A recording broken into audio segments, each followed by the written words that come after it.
Hi, I'm Chike Evans, and welcome to Conversations with Chike Evans. I am a huge fan of music, and more particularly, I'm a fan of Carvin Haggins and Ivan Barrios's. And I actually had an opportunity to sit down and talk to Mr. Carvin Haggins and get into his head a little bit, talk about art a little bit, talk about music a little bit, and actually talk to him about his protege, BriaMarie. Come on in, check out the interview, enjoy it. Brother Carvin. What's up, my man? What's up with you? Life and living, that's Right, it. right. Yeah. So I just interviewed BriaMarie. She speaks the world of you. She's a liar. Okay, all right. Well, I'm a fan. I think the world of you. I'm not lying. Good. To God be the glory, brother. Yes, sir. Okay. Yeah. So, how did you get started in this crazy business? Man, we want to go back into some ancient times. I used to be an MC at one time, and then rap kind of started changing for the worse. Not meaning terrible, but they started talking about street life and all of that. And I grew up in North Philly, 8th and Indiana, and I grew up around the street life. So I don't want to talk about where I came from. I came from there, and I moved out of there, so I didn't see a reason to promote that lifestyle. So I stopped rapping, and then I got into production and did radio drops for Power 99 and worked with Up and Up Production over in Burlington, New Jersey, and we did all of the drops for 99 and Q102, and then one day ran into Jazzy Jeff at a record pool, exchanged numbers, and then I just kept beating his phone up, like, yo, what's up, what you into, I'm gonna come through, holler at you. Went over, holler at him, saw what he was doing, try to figure out how I could merge Up and Up Productions with Jazzy Jeff at the time, A Touch of Jazz Productions. So I was working at that, trying to get it to merge together. It didn't work out because the owner of Up and Up wanted to do his own thing. Right. So some of us from Up and Up just stayed with Jeff, and then we went on to help build a Touch of Jazz with Jazzy Jeff. Sounds good. So, yeah. So basically, you stalked Jeff like Bria stalked you. Pretty much. That's, Yeah. that's the game. If you want it, you got to go get it. Determination is everything. If you ain't determined, then you really don't want it. Absolutely. Yeah. Absolutely. So I guess I need to steal a page from your book. What is the formula to writing a #1 song? Truth. Truth.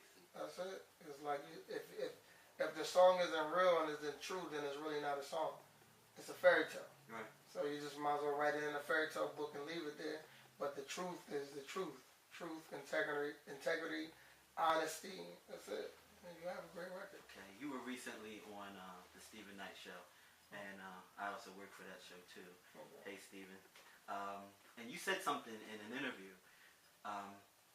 Pretty much, you interview each artist before you write a song for them. Absolutely. Elaborate a little bit more on that.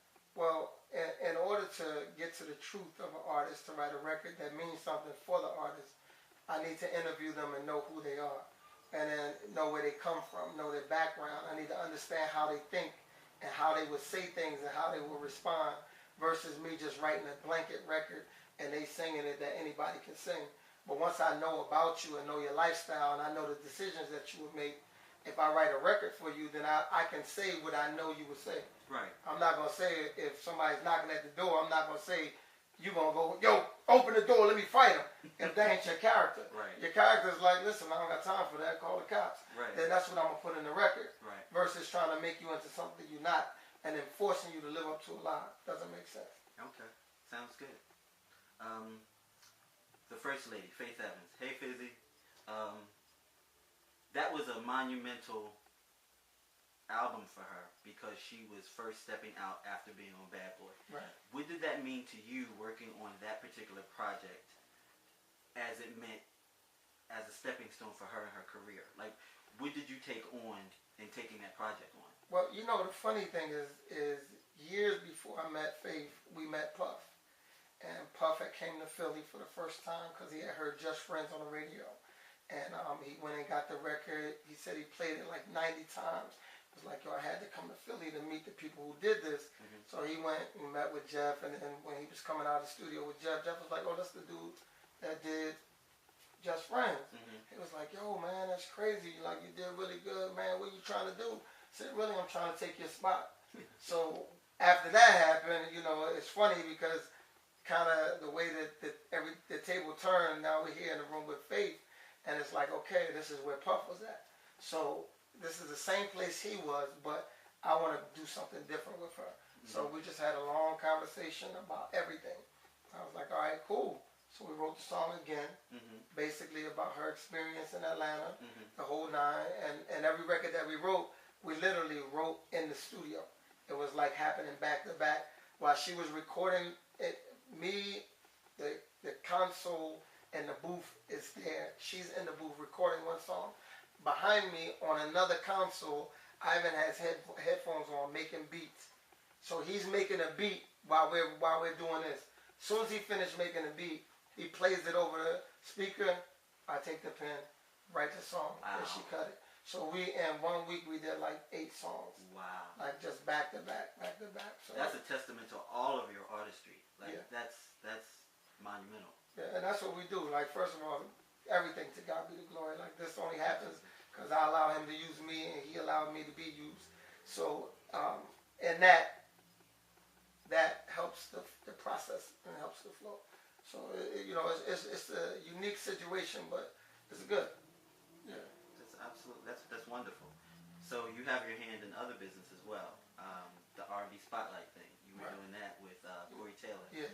Yeah. Talk a little bit about that. Well, the R&B Spotlight album with Carvin and Ivy is basically we're just trying to revive that R&B, real R&B, because right now R&B has been caught up in the middle of like 5 different genres of music, but it still doesn't have. There's no soul. They'll call Chris Brown R&B. He's not R&B. He's pop. Right. You know what I mean? So it's like we're just trying to define. This is what R&B is. This is what soul music is. This is that music that touched your soul. It's not a fly-by-night fast food thing. This is something that once you eat it, it's gonna be stuck to you forever.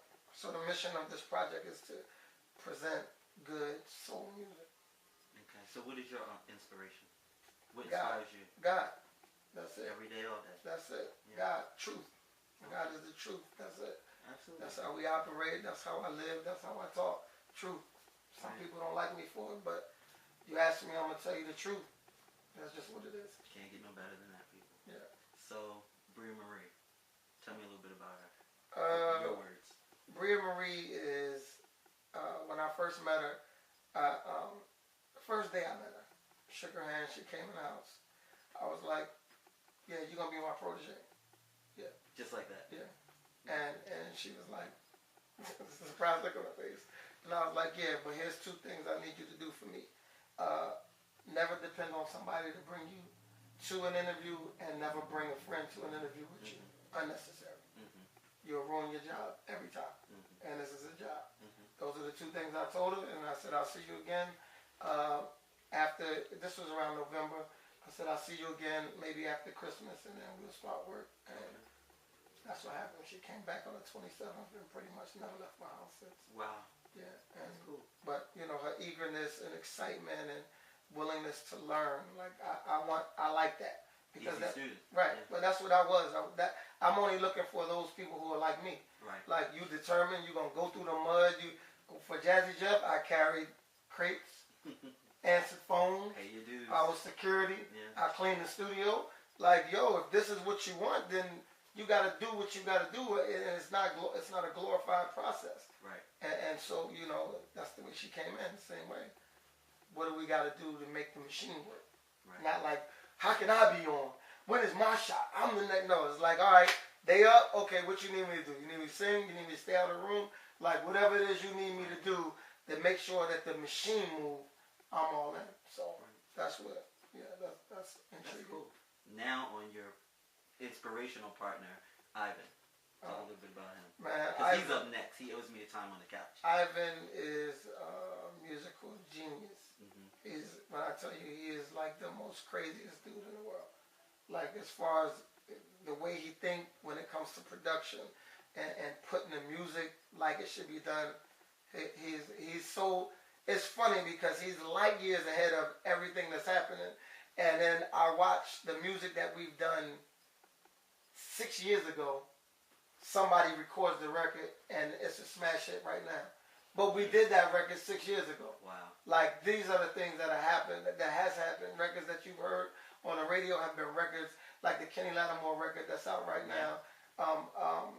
Find My Way to Your Heart. Like that record, we did that record 5 years ago. Wow. Yeah. So like I'm saying, and actually 6 years ago, but it's here, and that's just the way it works. But Ivan is light years ahead of the game. That's so cool. yeah, he's a genius. Yeah. What are some of the great artists that you listen to that do it for you? Man, do I listen to artists anymore? No. I said great. Great. Okay, we can go from Lionel Richie to Stevie Wonder, of course. Billy Joel, Smokey Robinson, of course, Jackson 5, all of Motown, first of all, all of Philly International is just, I drown myself in that. Aretha Franklin, so I'm all old school. My satellite radio was on old radio. I don't listen to old music. Right. And then, of course, every CD that we do of BriaMarie, I gotta ride around and listen to that to make sure it's right. But so that's it. That's all I'm listening to right now. And gospel, of course. Yeah, the inspiration. Yeah. Absolutely. I so thank you for sitting down talking to me. No problem, Brian. You are like one of my idols. I look up to you. Oh man, to God be the glory. Yeah, absolutely. I never